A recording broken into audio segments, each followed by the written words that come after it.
In a small town nestled between rolling hills and dense forests, a beautiful young woman named Isabella was known for her long, flowing hair, shimmering like spun gold in the sunlight. She was the pride of her family, her hair a crown that no one could resist admiring.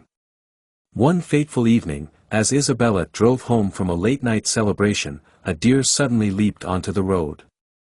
She swerved, losing control of the car, which veered off the road and crashed into a tree. Emergency responders rushed to the scene, but it was too late. Isabella had died on impact. Her family, engulfed in grief, could hardly bear to think of the tragedy that had befallen them. Her body was taken to the local hospital, where it was placed in the morgue, her radiant hair still glowing in the dim light of the cold room. Working the night shift was Nurse Margaret, a woman whose secret vice was stealing hair from the deceased. She had heard about Isabella, the town's beauty, and her heart fluttered at the thought of the profit she could make from selling her hair to the local salon. It was just past midnight when Margaret quietly entered the morgue, her footsteps echoing softly in the sterile hallways. As Margaret approached Isabella's body, she felt a chill run down her spine. Shaking off her discomfort, she took out her scissors and began to cut the long strands of hair, one by one. The morgue lights flickered, casting eerie shadows on the walls. A soft whisper seemed to float through the air, though the words were unintelligible.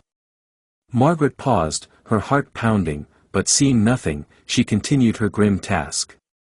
The next day, when Isabella's family came to see her, they noticed her hair was significantly shorter. Assuming it was part of a medical procedure, they said nothing, their hearts too heavy to linger on such details. Meanwhile, Margaret sold Isabella's hair to the salon and pocketed the money. But her nights were soon plagued by nightmares. Isabella's ghost, her eyes lifeless and her hair cropped short, began appearing at the foot of Margaret's bed, whispering, "Give me back my hair." Margaret would wake up drenched in sweat, her heart racing.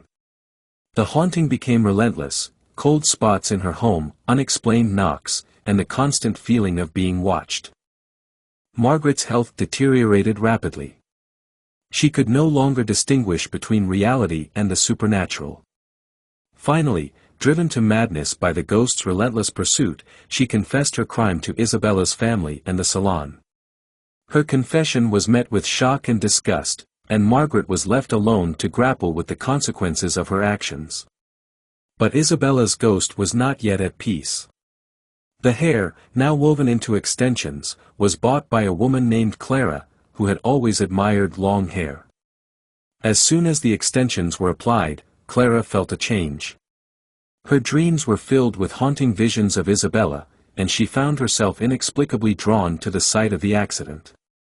The ghostly figure followed her everywhere, whispering the same chilling phrase, "Give me back my hair." Clara, terrified and desperate, returned to the salon to have the extensions removed. As soon as she did, the haunting ceased. She buried the hair at the foot of the tree where Isabella had died, and at last, the ghost found peace. Isabella's family, finally able to mourn their loss without the specter of the haunting, planted a rose bush at the crash site. Every year, on the anniversary of her death, the roses bloom brilliantly, their fragrance a reminder of the beauty that once graced their lives. The tale of Isabella's ghost became a legend in the town, a story whispered to warn against disturbing the rest of the dead.